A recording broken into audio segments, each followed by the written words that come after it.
How can black punish inaccurate play by white in the Rubinstein? Have you ever wondered how black can take advantage of white's mistakes in the Nimzo-Indian Rubinstein?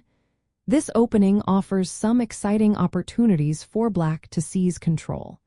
Let's break down how black can effectively punish inaccuracies by white in this setup. The Rubinstein system begins with the moves 1, d4 knight to f6, to c4 e6 3 knight to c3, bishop to b4 and 4 e3. White aims for a solid position, but if they slip up, black can capitalize. First, if white is slow to develop their pieces or fails to challenge the center, black can respond with timely pawn breaks. For instance, after 4 e3, black can play 4 pawn to c5.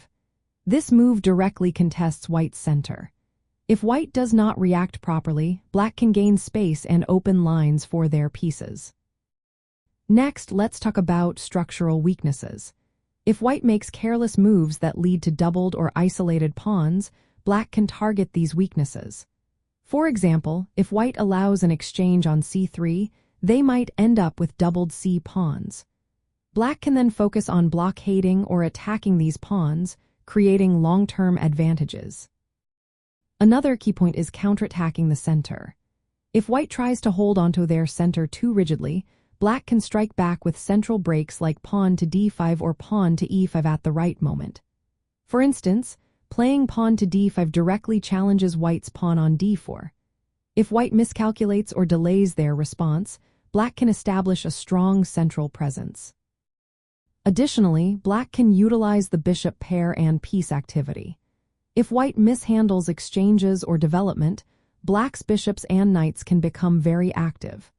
This activity can create threats and tactical opportunities that can be hard for white to handle.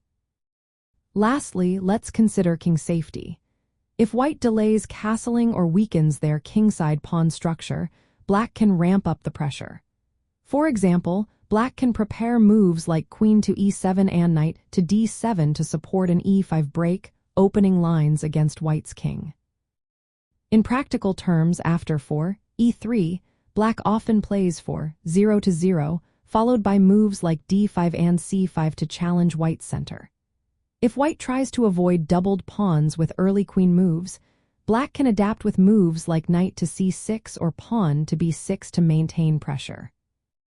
By remaining flexible and choosing between solid setups and dynamic pawn breaks, black can effectively punish any inaccuracies from white. The Nimzo-Indian Rubinstein offers a rich playground for black to exploit mistakes and gain the upper hand.